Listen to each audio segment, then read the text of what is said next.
है और मैं बांग्लादेश से हूँ। ज्यादातर लोग मुझे वीडियो ब्लॉगर और कार्टूनिस्ट के हिसाब से जानते हैं। मैं एक एक्स मुस्लिम हूँ। मैं अपने आप को इंसान बताता हूँ और मेरा धर्म इंसानियत है। मैं ज्यादातर जितना भी वीडियो अपलोड करता हूँ वो सारे बंगाली में होते हैं, क्योंकि मेरा जितना भी ऑडियंस वगैरह है सारे बांग्लादेश और कलकत्ता से हैं, यानी बांग्ला समझने वाले। ये वीडियो मैं हिंदी में इसलिए बना रहा हूँ क्योंकि ये प्रॉब्लम सिर्फ बांग्ला बोलने वालों के नहीं, पूरे हिंदुस्तान के लिए है। पूरे हिंदुस्तान को बताने के लिए मुझे ये हिंदी में बोलना पड़ रहा है। मसला ये है कि मैं काफी दिन से सोशल नेटवर्किंग साइट, फिर यूट्यूब, फिर कई सारे न्यूज पोर्टल जो है उसमें मैं देख रहा हूँ कि 3 तलाक वगैरह, मुस्लिम पर्सनल लॉ बोर्ड, इसके ऊपर बहस चल रहा है। तो सबसे मजेदार चीज मैंने ये नोटिस किया, ये जो मुस्लिम पर्सनल लॉ बोर्ड है वो ज्यादातर औरतों को घेर के ही लॉ बनाया गया है, यानी औरतों को कैसे यूज किया जाए, औरतों को कैसे हम स्लेव बना के रख सकते हैं। इंडियन कॉन्स्टिट्यूशन जो है उसमें सबसे मजेदार चीज ये है कि अगर कोई खून करता है तो उसको खूनी कहा जाता है, वो मुस्लिम हो, हिंदू हो, कोई भी रिलीजन से हो। लेकिन शादी करने जाए कोई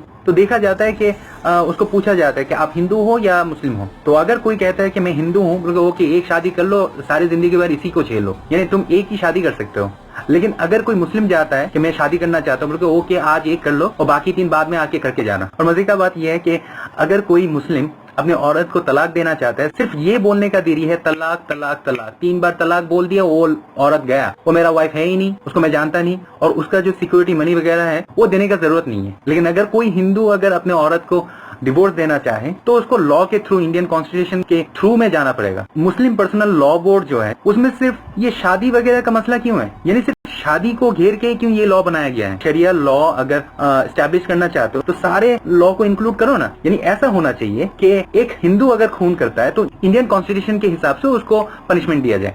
अगर मुस्लिम अगर खून करता है तो उसके वो इस्लामिक शरिया लॉ के हिसाब से उसका गला काटा जाए। अगर कोई चोरी करता है, अगर वो मुस्लिम है तो उसका हाथ काट दिया जाए। ये भी इंक्लूड होना चाहिए मुस्लिम पर्सनल लॉ बोर्ड में। अगर कोई मर्द या औरत पकड़ा जाता है कि वो इलीगल सेक्स कर रहा है किसी के साथ, तो इस्लामिक शरिया लॉ के हिसाब से उसको कमर तक मिट्टी में गाड़ा जाए, फिर उसको पत्थर मारा जाए। यही तो है इस्लामिक लॉ। अगर इंक्लूड करना है तो सारे इंक्लूड करो ना। वो सब क्यों इंक्लूड कर रहे हो जिसमें तुम एक औरत को दासी बना के रख सकते हो। मेरे नजरिए से अभी अगर ये मुस्लिम पर्सनल लॉ बोर्ड को अगर बंद ना किया जाए तो ये मुस्लिम लोग 4 शादियां करके अगले 20 सालों में इतना मुस्लिम बच्चे पैदा करेंगे। अभी तो इंडिया का पॉपुलेशन 100 करोड़ है, तब 200 करोड़ जाने में इतना टाइम नहीं लगेगा। उस 200 करोड़ आबादी में तब हिंदू लोगों को माइनॉरिटी बोला जाएगा, क्योंकि हिंदू लोग तो एक ही शादी कर रहे हैं। क्योंकि एक ही वाइफ से सिर्फ एक ही बच्चा अगर हर साल पैदा हो तो उसको 12 साल लगता है 12 बच्चे पैदा करने के लिए। लेकिन 4 शादियां करके एक मुस्लिम फैमिली में 12 बच्चा पैदा करने में सिर्फ 3 साल लगते हैं। तो 20 सालों में हिंदुओं को माइनॉरिटी बनाने में इतना टाइम नहीं लगेगा। तो मेरा सजेशन ये है, अगर शरिया लॉ अगर एस्टैब्लिश करना है तो सिर्फ औरतों को घेर के नहीं, औरतों को यूज करने के लिए नहीं, सारे शरिया लॉ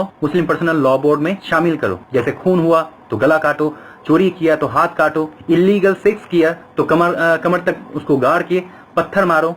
या तो हिंदुस्तान में जिस तरीके से ये मुस्लिम पर्सनल लॉ बोर्ड लीड कर रहा है उस हिसाब से हिंदू पर्सनल लॉ बोर्ड भी होना चाहिए, क्रिश्चियन पर्सनल लॉ बोर्ड भी होना चाहिए, सिख पर्सनल लॉ बोर्ड भी होना चाहिए, एथिस्ट पर्सनल लॉ बोर्ड भी होना चाहिए। अगर दूसरे रिलीजन का फॉलोअर्स को पर्सनल लॉ बोर्ड बनाने का कोई परमिशन नहीं मिलता तो मुस्लिमों को भी पर्सनल लॉ बोर्ड चलाने का कोई परमिशन नहीं देना चाहिए। मैं सनीउर रहमान सारे भारतवासियों के सामने गुजारिश करना चाहता हूँ, आप लोग प्लीज ये मुस्लिम पर्सनल लॉ बोर्ड को बैन करने के लिए आवाज उठाएं, क्योंकि शरिया लॉ 1400 साल पुराना है। ये मॉडर्न सोसाइटी के लिए नहीं है। शरिया लॉ जाहिल अरबों के लिए था, ये हिंदुस्तान के लिए नहीं बनाया गया था। शरिया लॉ 1400 साल पुराना है। वो 1400 साल पुराना लॉ को 2016 में एस्टैब्लिश करना पागलपन है। मुस्लिम लॉ बोर्ड को बैन करें। और सारे हिंदुस्तानियों की तरह मैं भी बोलना चाहता हूँ, जय हिंद।